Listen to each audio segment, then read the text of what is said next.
Hello বন্ধুরা, আমার এজের ব্লগে সকল বন্ধুকে অনেক স্বাগত জানাই। আজকে আমি তৈরি করছি সজনে ডাঁটা দিয়ে একটা রেসিপি। তবে এই রেসিপিটিতে কি মশলা লাগে আর কি সবজি লাগে সেটাই দেখার আছে। দেখে নাও, আলু, টমেটো, বেগুন, সজনে ডাঁটা, কাঁচা লঙ্কা এগুলো আমি কেটে ধুয়ে পরিষ্কার করে রেখে দিয়েছি। সাথে ছিল আমার ধনে বাটা আর জিরে বাটা, আদা বাটা দিইনি। এরপর আমি গরম তেলের মধ্যে দিয়ে দিলাম 5 ফোড়ন।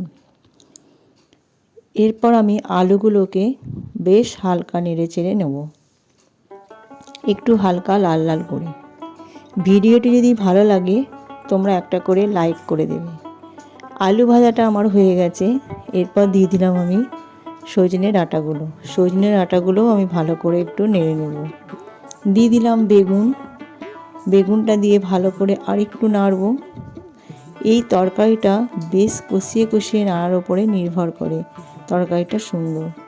আর এই মশলাগুলো দিলে পরে দারুণ সুন্দর খেতে লাগে। ভালো করে আমি নাড়িয়ে চাড়িয়ে নিলাম। দেখছি ভাজা ভাজা হয়ে গেছে। দিয়ে দিলাম মশলাটা। এর মধ্যে হলুদও ছিল, শুধু নুনটা দেওয়া বাকি আছে। ভালো করে নাড়াচাড়া করে নিচ্ছি। টমেটোটা তবে এখন আমি দেব না, আগে প্রথমে আমি এটা বেশ শুকনো করে নেড়ে নেব, তারপর দেব টমেটোটা। এই কারণেই যে টমেটো দিলে পরে জলটা বেরিয়ে গিয়ে টেস্টটা হবে না। বেশ নাড়াচাড়া করে নিচ্ছি।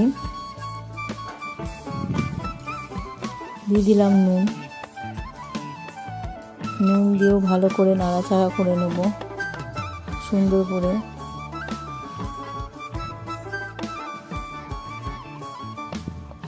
এরপর দিয়ে দেবো আমি একটা গোটা টমেটোটা এরপর ভালো করে আমি বেশ তরকারির সঙ্গে মিশিয়ে নেব। কোনো রকম আমি এখনও কিন্তু জল দিইনি।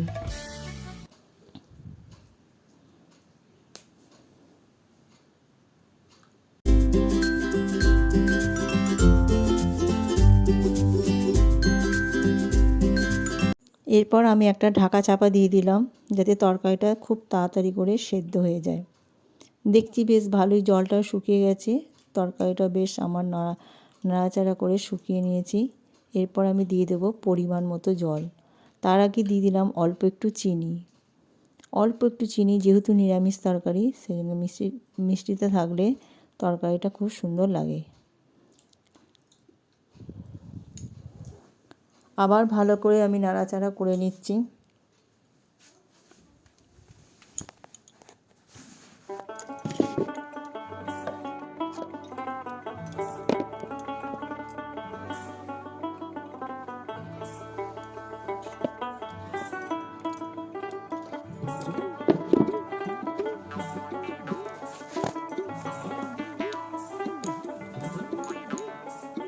এরপর দিয়ে দিলাম আমি পরিমাণ মতো জলটাকে দিয়ে অল্প একটু ফুটিয়ে নিয়েছি আমি। বেশ মাখা হয়ে গেছে তরকারি আমার রেডি। এরপর আর কোনো কিছুই দেওয়ার নেই। তবে তোমরা বাড়িতে করে দেখবে, যদি ভালো লাগে কমেন্ট করবে। রেসিপিটা খুব সুন্দর। ফিরে আসবো আবার একটা নতুন রেসিপি নিয়ে।